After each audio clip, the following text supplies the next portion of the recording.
여러분 안녕하세요. 요한복음의 시간입니다. 오늘은 요한복음 18장 말씀을 함께 나누겠습니다.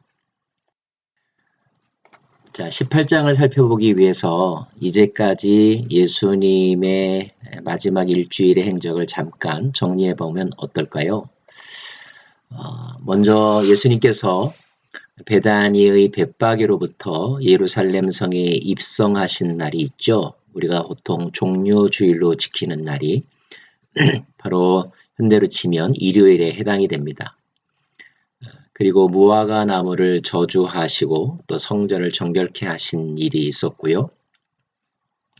그 저주했던 무화과 나무가 말라 비틀어져 죽는 것을 제자들이 목격하지요. 그리고 한 가난한 과부의 헌금을 칭찬하는 이야기가 그 다음 날에 있습니다. 수요일로 이렇게 추측이 되는데 문둥병자 시몬의 집에서 한 이름 모를 여인이 예수님에게 옷값을 깨뜨려 그 발에 붓는 장면이 나와 있습니다. 참고로 이 이야기는 6일 전, 6월절 6일 전 베다니의 나사로의 여동생 마리아가 나드 한 근을 예수님의 발에 붓는 것과는 다른 사건으로 보통 이해합니다. 그리고 이제 목요일이 되면 예수님께서 제자들과 이제 마지막 만찬을 하시고요.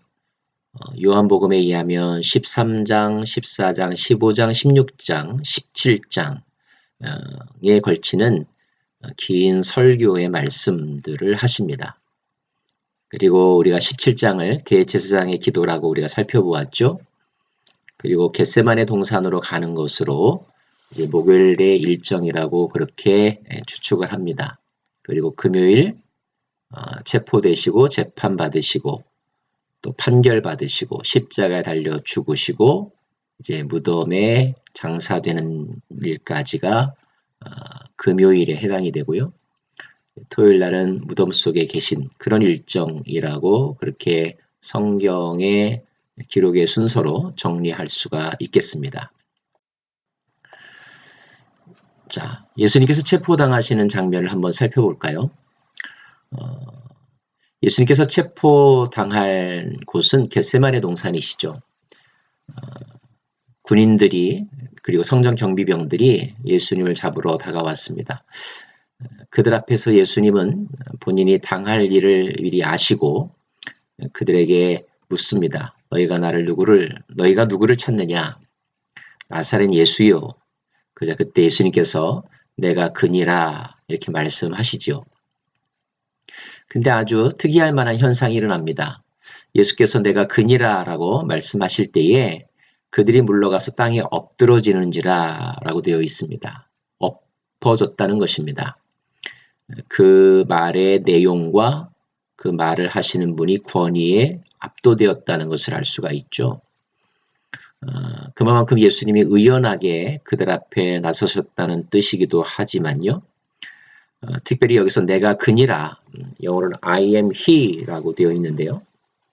이 표현은 성경에서 매우 중요한 영적인 표현입니다. 그것은 창세기 3장 14절에서 하나님께서 나는 스스로 있는 자니라 라고 하는 말씀을 하실 때의 표현과 같은 형식의 표현입니다. 그래서 예수님이 말씀하신 이 표현은 유대 종교 사회 속에서는 특별히 신이, 즉 하나님이 자기 자신을 드러낼 때 사용하시는 문장으로 알려져 있습니다. 다시 말하면 예수님은 자기를 잡으러 오는 자들에게 그들이 찾는 나사렛 예수라고도 말씀하시지만 그러나 동시에 내가 하나님이다 라고 하는 의미로 이 말씀을 하셨다는 것입니다. 그 말에 잡으러 왔던 사람들은 영적 권위에 압도되어서 엎드릴 수밖에 없었다는 것을 우리가 알 수가 있습니다. 그리고 주님은 이렇게 말씀하시죠.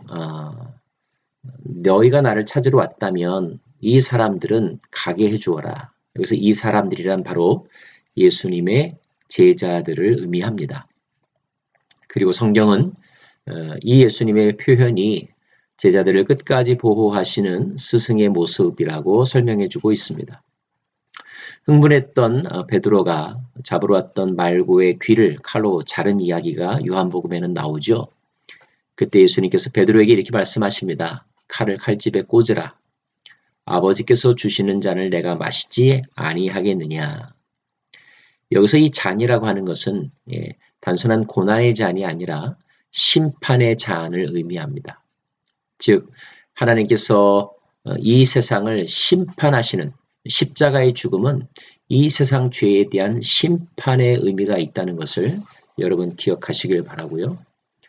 주님의 죽으심은 그러므로 단지 정치인의 억울한 죽음이 아니라 또 마음씨 좋은 사람의 박애주의적인 그런 죽음이 아니라 이 세상 죄에 대한 하나님의 심판, 그 심판을 그분이 짊어지신 것이다.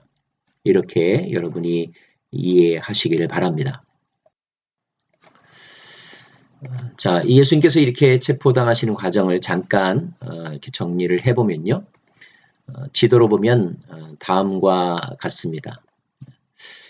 먼저 주님은 이 다락방에서 제자들과 마지막 식사도 하시고 세족식도 하시고 그리고 대화의 시간을 가지셨죠. 그 다음에 이제 주님께서 가신 것은 기드론 계곡을 건너가서 감난산 자락에 있는 겟세마네라고 하는 곳입니다. 겟세마네에서 우리가 잘 아는 것처럼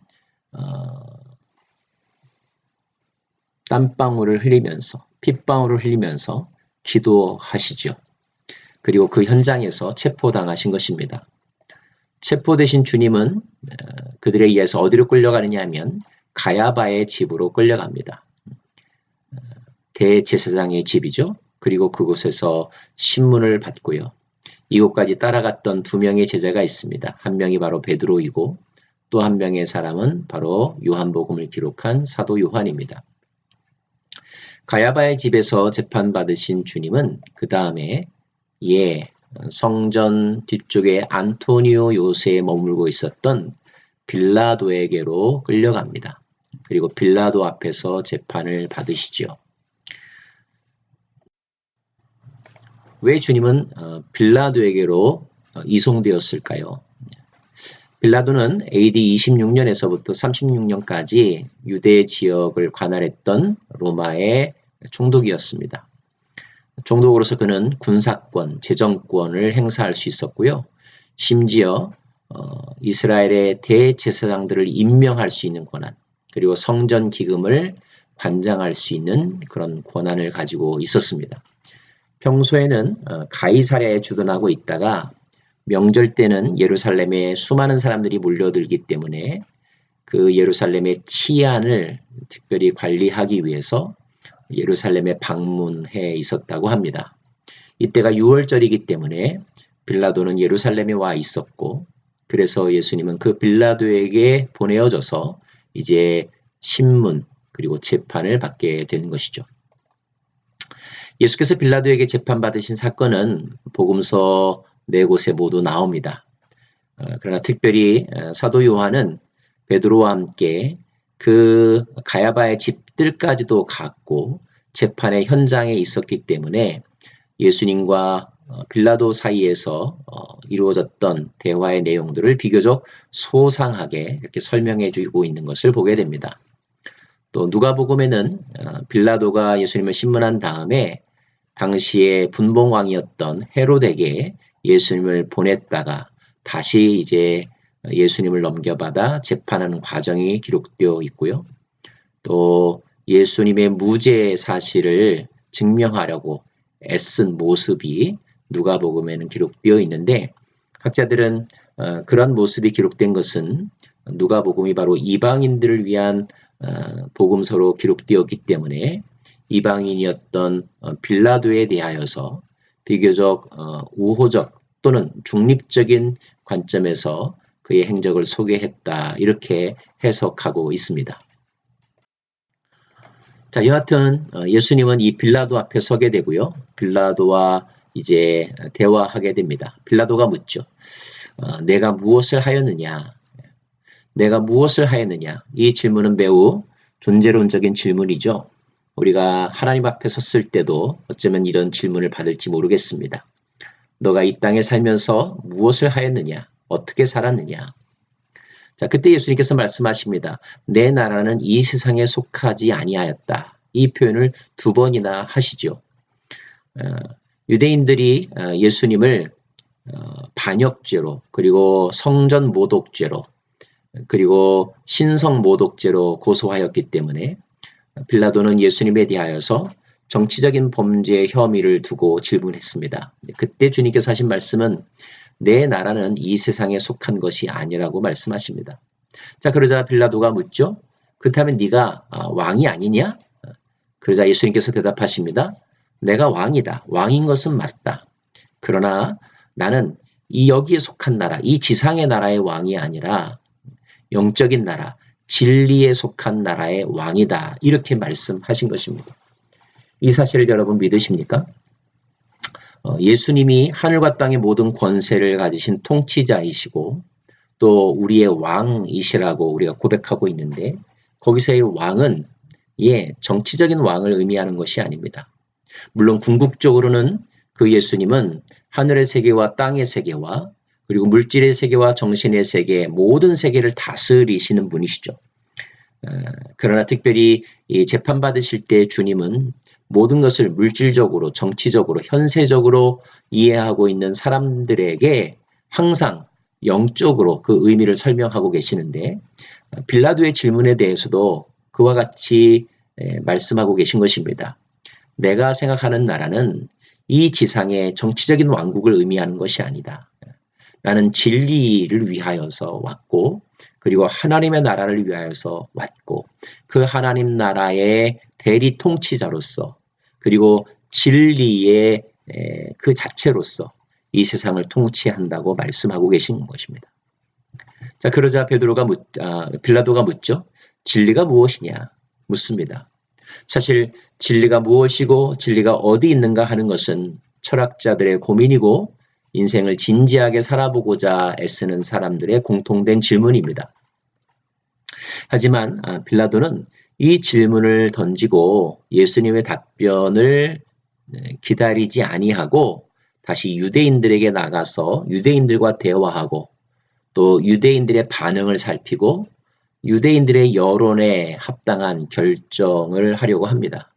그걸로 봐서 빌라도는 진지하게 진리에 대해서 고민했던 사람은 아닌 것 같습니다.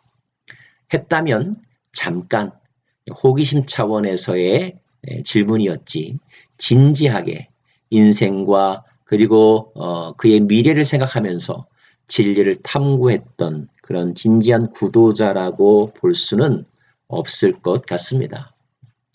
그러나 그 사람의 질문의 태도가 어떠하든지 간에 진리가 무엇이냐를 바로 아는 것은 매우 중요합니다. 왜일까요? 진리가 그 사람을 자유케 하기 때문입니다. 진리가 그 사람을 거룩하게 하기 때문입니다. 진리만이 마지막 순간에 남기 때문입니다. 사랑하는 여러분, 저는 여러분에게 묻고 싶습니다. 진리가 무엇입니까? 여러분은 무엇을 진리로 믿고 여기며 살아가고 있습니까?